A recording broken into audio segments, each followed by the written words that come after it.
Okay, people, let's start. So, I want to thank everybody for coming. Probably, we're going to learn it from a book inside from the next weeks. Do you guys ever study with me Tomer Dvora or no? That was like years ago. And actually, the whole book is about the art of forgiving. How to look at the positive things of a person, and even if they've hurt us, you have to forgive them. And the good thing about that book is that it says whoever studies this book every month, no disease will happen in his house. Obviously, you have to study it and do it, not just studying it. So maybe next time we're going to learn that. But today we're going to actually learn about something very, very basic. This week there's two parshiot that we read. There's a parsha of Tazria and parsha of Metzora. Now, Tazria literally means to conceive. Somebody gets pregnant, so the word is Tazria. Metzora means somebody that has leprosy. Now, you know what leprosy is, right? The disease. Yeah, it's not a disease of today. Anybody knows why you get leprosy in the times of the temple, why people will get leprosy? What is that? Okay, so you see, let's talk about it. What happens is leprosy was the type of a disease that was godly, that was heavenly. Heaven used to punish somebody. And there are many reasons given why somebody would get it, but the major reason is if somebody gossiped, if he spoke Lashon Hara, so then some signs would come that would make him totally impure. So there would be, let's say, there's different types of leprosy. One of them is on the skin. So there would be a spot as big as a dime that turns completely white on his hand, or little hair grows. And then within that, two hairs that were black or blonde or brown, whatever color they were, they turn white. Now this guy has to go to the Kohen. So he goes to the Kohen, and the Kohen looks at him and he says, you know what? It's as big as a dime, that white spot, and you have two white hairs at least. So then he declares him impure. Now this case of impurity was really severe. Because let's say even if somebody touched a dead body, he can't only walk on the courtyard of the temple, but he's allowed to be in Jerusalem. He could even go on the Temple Mount, where the Kotel Ma'arav is. He could walk over there. He definitely could be in the city of Yerushalayim. He could be with other people. But somebody that got leprosy, he was so impure that he would have to get out of the Jewish camp. He had to go in seclusion somewhere. According to some opinions, he couldn't even be with other people that are impure. He can't even be with other people that speak Lashon Hara. Has to be all alone. And the reason why does he have to be secluded so badly? So they say, because what does Lashon Hara accomplish? When I gossip, I say, let's say you're bad. God forbid. I'm not picking on you. I'll go to a friend and say he's a very bad person. So that actually destroys and separates two friends from each other. So God says, okay, you cause separation. Let's see how it feels. You'll be separate from everybody else also. So he would be impure until a week, whatever it is, sometime later. Then if he started, the white started going away, or the white hair started turning back black, or whatever the sign was, the Kohen would go and see him again. And then would declare him pure. And he had a whole week ceremony, what he had to do. I don't mean happy ceremony. He had to be sacrifices, he had to do mikvah, he had to do many things. And it would be a 7-day period. So both Parsha talk about this. Parsha of Tazria talks about somebody become a leper, he gets leprosy, and Parsha Metzora talks how he becomes pure. Now there is a problem. Tazria means to conceive, to have children. And actually this week's Parsha talks, the first 8 psukim, talks about a woman giving birth to a boy or a girl, what the law is. The only first 8 verses. The rest of the Parsha talks about leprosy from beginning to the end. And then next parsha that talks about the purity of a leper, you call it Parsha of Metzora. So this week's parsha that talks about the impurity, you don't call it leper, you don't call it Metzora, you call it Tazria, giving birth. Next parsha that talks about the purity, instead of calling it the Parsha of purity, call it the Parsha of the leper. The names really don't make sense, especially that the name of a parsha is actually a summary of the entire parsha. For example, the first parsha of the Torah is Parsha of Bereshit. Bereshit means Genesis, in the beginning, because it talks about the beginning of creation, right? Next parsha is called Noach, because it talks about Noach and the flood. I'm saying this, if anything, this week's parsha, the first one, should have been called the leper, because it talks about the impurity of leprosy, and the next one should have been called purity. Not only that, the names are opposite. When somebody gets leprosy, he's compared to a dead person, because he has no social life. A living person needs a social life. He's all alone in one place. And Tazria, to conceive, means a new life. So the name of the Parsha shows on a new life, but the entire Parsha talks about a leper that is compared to a dead person. Why would our rabbis do that? It really doesn't make sense. Maybe they were drunk, God forbid. When the rabbis get drunk, they become stronger. They understand deeper things. Not me. If I get drunk or fall asleep. Talking about real rabbis. When I was a kid, we had a bet. I was only 15 years old, very naive. So somebody said, "Let's you can drink more." So they gave me like these 2 cups of, I was in yeshiva then. I thought it was whiskey or something. Next thing I remember, I was in a bed, and God forbid I threw up next to the bed. That's all I remember the next day. And I had a stomach ache, hangover, till 1 in the afternoon. Until somebody told me, drink 7 Up, it's going to help you. Maybe that's why I don't like alcohol. And then also when I was a kid, they still come smoke a cigarette. That was, so the first time I smoked a cigarette, I got dizzy. So just through that. These are 2 things I never liked. No alcohol, no drugs, no cigarettes. Thank God. I never had really a desire for it. I mean, thank God, God made it easy for me. I really don't blame. I'm not judging anyone. I'm saying people that go through these, these challenges that they have. Honestly, part of their life gets messed up. There was even once, there was a boy and a girl dating, and the parents were not happy because the girl was Persian, the boy wasn't. They went and they dug that when he was in high school, he used to take pot. So I mean, which kid doesn't take part in public school? I don't know. Anyways, and then they got married. But I'm saying they were digging, trying to destroy it because he used to smoke pot in high school. We do a different pot. Put on tefillin. That's a pot that we take every morning. The LSD. Let's start davening. That's another type of a drug that we take. You imagine you go to a college campus, you put a sign, LSD. Let's start davening. Pot, put on tefillin. It will definitely attract a lot of people in the beginning. But anyways, all jokes aside, going back, so we have to understand, why did the rabbis call this Parsha Tazria? So we're going to talk about a very deep concept. It's not difficult, but actually commentators explain, why would God ever create punishments? If God is such a good God, is such a kind God, punishments should not happen. We have some people, that are really not comfortable with the word punishment. They said there is no punishment, there's consequences. Whether they're right or they're not right, I don't think they're right. I'm saying, but again, the Torah uses the word onesh, punishment. But if God is a good God, why is there punishments at all? So we have to come to a conclusion that really when God punishes somebody, the purpose is not to take revenge because you were bad, so I'm going to get you back. No, that's not the way God works. Actually, the punishment is for the good of the person. Let's try to understand what we mean. When I do a sin, so I have an illegal pleasure. Usually that's what a sin is. If you're allowed to have that pleasure, it's not a sin. A sin is an illegal pleasure.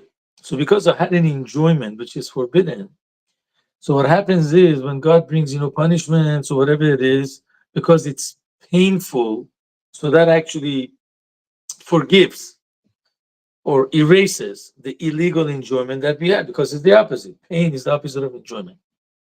But we don't see that in all the punishments of the Torah. For example, when somebody gets, like the Gemara says, if somebody's soul is supposed to be cut off, if there were 2 witnesses when he did that sin, they would whip him 39 times. If they warned him, don't do this sin, the punishment is whatever, death by God, and you're going to get whipped. So when they whipped him, it says that he got his share in the world to come back. So really was for his good, right? Or let's say, even if, let's say, somebody gets killed, God forbid. So the Gemara says when he gets killed, he loses his life in this world if the court kills him, but he's going to get his life in the world to come. Where do we learn that from? We learned that from the story of Achan. Achan was a man that belonged to the tribe of Judah. When the Jews conquered Israel, the first city that they conquered was Jericho. Famous Jericho, that was the first city that we conquered. So God says, because this is the first city, any money which is in there belongs to God. People can have it.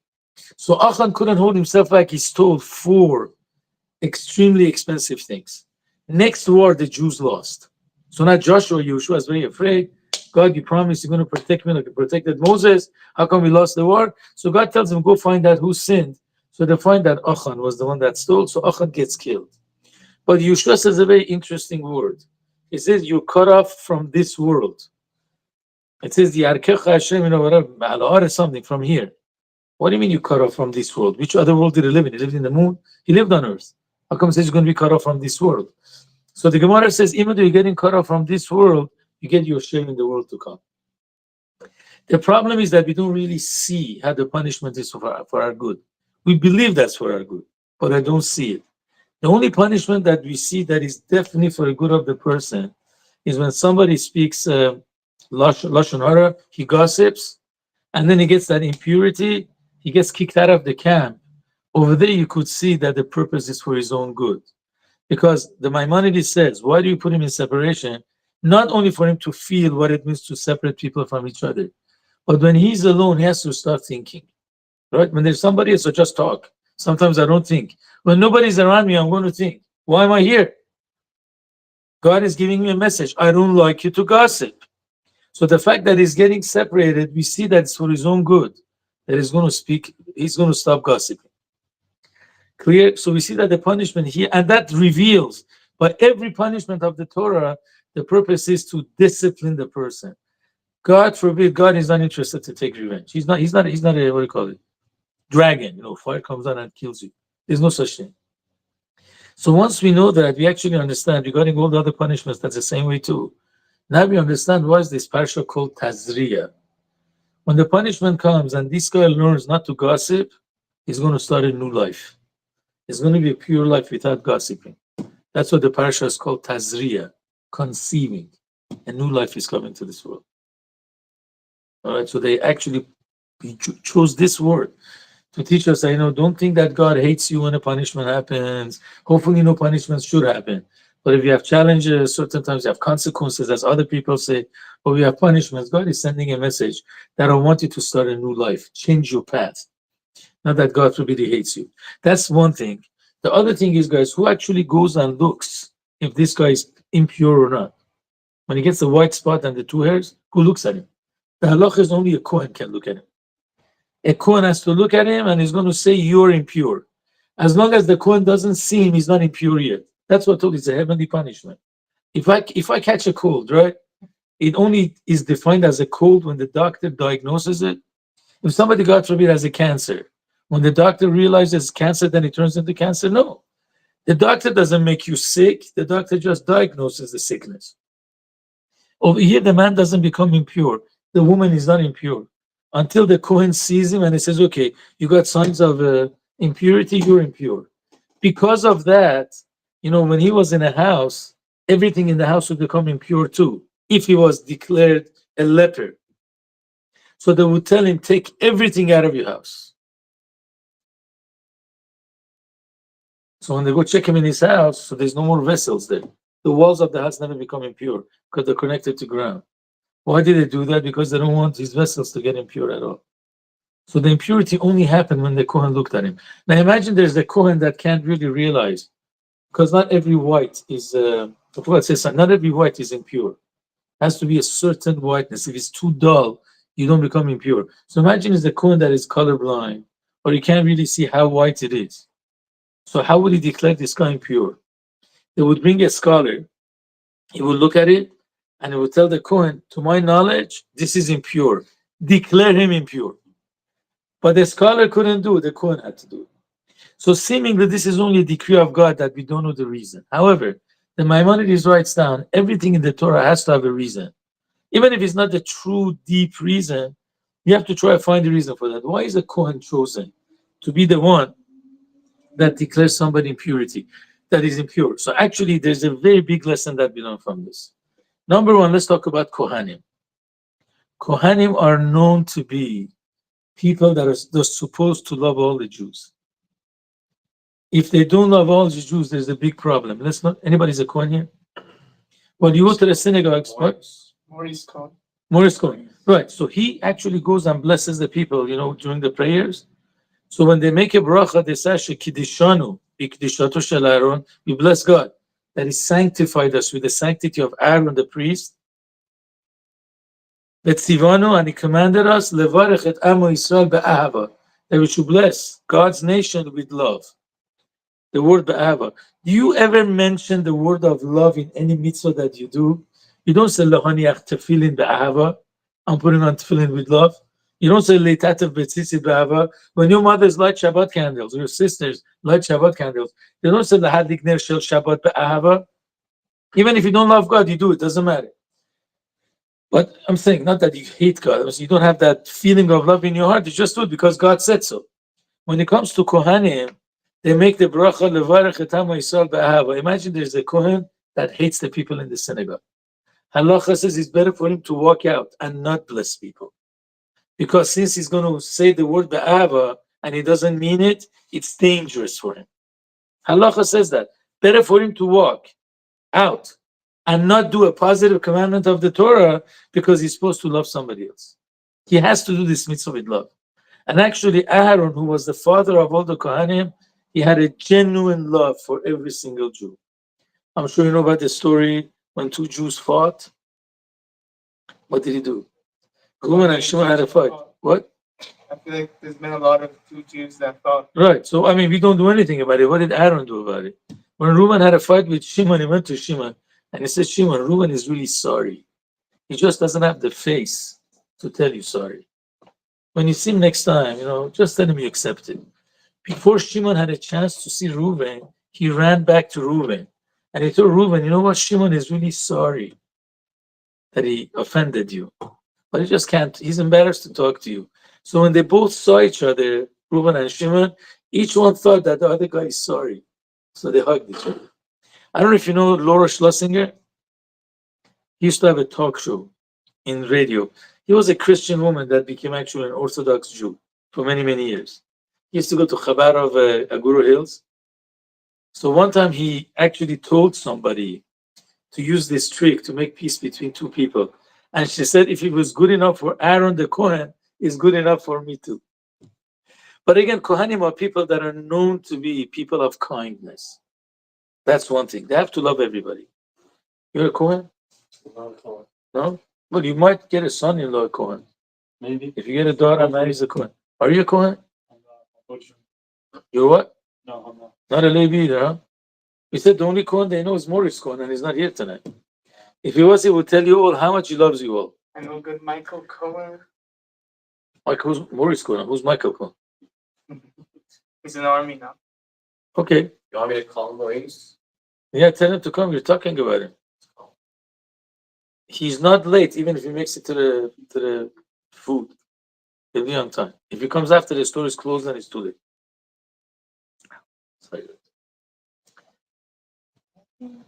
Is he coming? Maurice, 10 minutes. Rabbi Lovion is telling you to come here right now. We are talking about Kohanim. Where are you? We need you to come. Where are you? Okay, tell him to make it. Okay, try and make it to Tel Aviv, Rabbi. No, not Tel Aviv. Next door. Oh, next door, Melrose. Then he's going to give us blessings. Anyways, Try it works. so far you got it that Kohen is supposed to love everybody, has to be kind. When it comes to leprosy, as we said before, it's the harshest punishment that a person gets because they kick him out of the entire Jewish camp. That means really you're cutting him off from everybody. It's like he's going to you have different levels in jails. In death row, right? When people are very dangerous, they put them in private cells. The guy can't get out of that place. I was one time in death row, but I went to visit prisoners. It was really sad. There's one bed, there's a small TV, there's a bathroom, everything's in the same room. So we had to put on tefillin on them, that to cover the bathroom. And the guy was sticking his hand out of the, what do you call it? Jail cell? Yeah, the jail cell. So we put up on his hands tefillin, and then we had to take the tefillin inside, behind the bars to put it on his head. There were actually 7 Jews there. Wow. Most of them didn't actually go kill. They were into drugs. So then when you really got bad, whatever it is, you got to protect yourself and to shoot somebody. But it started with drugs, making money, not just going around killing. So again, this leper guy is like he's in death row. You know what I'm saying? He's in a room by himself. It's the worst condemnation. So to condemn other people, it's very, very easy, especially that you're biased. We don't see our own problems. So the Torah does not qualify anyone to condemn another Jew. It has to be a person that has genuine love, like a Kohen. So it's going to find every excuse not to declare him impure. If he has no choice and is going to declare him impure, it's because there was really no way out of it. That's what the Torah says. You don't choose anybody who's not known to love other people. It's very easy to condemn, sometimes we lie, but we hate a person that lies to us. Why is it that way? Because I don't see my own faults, but the other person's faults I do see. So even if he's a scholar, he does not qualify to condemn somebody else. If he's in the level of Aaron HaKohen, and he really loves everybody, as makes a bracha to bless Jews out of love, he will definitely find every excuse in the book not to make him impure. And then if he doesn't find anything, he's going to declare him impure. That's what the Torah is teaching us. Before you reach the level of Aaron, you have no right to condemn anybody. All right, these are the two things that actually we learn from this week's Parsha. We're going to go through the last thing. What's the last one? The Madar? Madar Saluk. Madar Saluk, that's it. Ethan. I remember you. You know, guys, Madar means a radar. Madar in Persian? Oh, I thought was it not mother? No, Madar is mother. Madar is a radar. I don't know what Soluk is. I don't know what you radar. I don't know if it's Israeli or Persian, honestly, the last name. Madar? Madar, I don't know. Maybe Madar in Hebrew is something else. I call you brothers Mr. Radar. I did. That too. Let's see, you remember it. Or we call it Judar. It's radar that catches the Jews. Judar. When I used to meet a guy in college, are you Jewish? How do you find out? I have a Judar. So, anyways, I'm just going to share actually one story with you regarding gossiping. It's not a good thing at all. There's 4 levels. We have spoken about this before, but we're going to go through it very shortly. There are 4 levels in gossiping. They're all bad. Please don't say one of them is not so bad. They're all bad, but one is worse than the other. So the first level is called rechilut, which means tail bearing. Imagine, God forbid, I said something bad about you, right? Let's say if I did, God forbid. So then we have, what's your first name? Noja. He comes and says, did you ever have a Lola said about you? And again, he's not saying because he wants to defend you. I just said bad word. I cursed you, God forbid. I said something bad. So he comes and tells you, I said that bad word about you. So this is called rechilut, tail bearing, because actually concerns you. But that's also because you did it to bad name, saying bad mouth me. So that's considered to be lashon hara. I'm going to bring a story how bad that could be. The second level is if it doesn't concern me at all. I just see a guy eating cheeseburger, right, in a restaurant, non-kosher restaurant. So I just go tell all his friends, whoever I know, you saw what he did. He ate something in a non-kosher food in the restaurant. Now it's true, he did. But again, it doesn't concern you. He didn't do anything to you. I'm just gossiping. Something which doesn't concern you, that's called lashon hara, gossiping, and it's not allowed, even if it's true. There's a worse level that you make up a story behind the person. He never did anything wrong. Even if he did, you spice it up. You add 2-3% lies to it to make it a little bit more exciting. So this is not lashon hara anymore. It's worse than lashon hara. It's called slandering in English. In Hebrew, we call it motzi shem ra, even if it's 2% false and 98% is true. How bad is it to say lies about somebody? So actually, the halakha is, imagine I said something bad about you, Nojan, but it was 100% true. Then Yom Kippur, I really feel bad. I come to you a day before Yom Kippur. Please forgive me. I said this lashon hara, but I'm sorry. You have an obligation to forgive me, because I only spread truth about you, even though it was bad. But if I make up lies about you, you don't even have to forgive me on Yom Kippur. Why? What's the reason? Because the lies people believed. But when I came to you to ask you for forgiveness, people don't know that I came to you, so they still believe the lies. It never gets corrected. Unless the guy goes on the radio and he says whatever I said about Nojan was all lies. Okay, then the whole world will know about it. But if it's just privately coming to you, then you don't have to forgive me Yom Kippur. All these people will get their punishment after 120 years, and they're going to go to Gan Eden. What happens, those people that actually make lashon hara their business. What I mean is every day they have a set up time. We always say this joke. It's not here. It happens in China. When people get old, they have nothing to do. So they go to the park, they play backgammon, and they say, okay, what did your neighbor do? No, any news? Every day they go play from 4 to 6 backgammon, and they're just talking about your neighbors. So it's not just that somebody's name came up. And I said, oh, don't talk about that guy. I hate him because of this. They simply sit to speak lashon hara. So this is called not regular lashon hara. It's called ba'alei lashon hara, masters of lashon hara, but they're called mesapre lashon hara. If these people don't repent before they die, they don't have a share in the world to come. So these are the 4 levels of lashon hara that are all bad. When I spoke to you about tail bearing, when you say what did this guy do to you, even though it's the lowest level, but actually this sometimes could bring to people's death. We have a story, that King David was, I'm going to finish after this, we go to the restaurant. King David was running away from his father-in-law, Shaul, King Saul, because he wanted to kill him. So he ran away, came to the city of Nov. The poor guy didn't eat for 3 days. So he lost his vision. When you lose your vision because of hunger, it's very, very dangerous. So he makes it to the temple. The temple was in Nov that time. And he tells the high priest, please give me something to eat. I'm dying. And there's no food in the temple.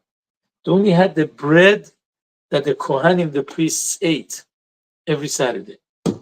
And a non-Kohen is not allowed to eat it. They gave it to King David because he was going to die. Then he made up another story, King David. I was going on a mission for Shaul, my father-in-law. He lied. But I was in such a rush, I did not take a sword. You have a sword to give me?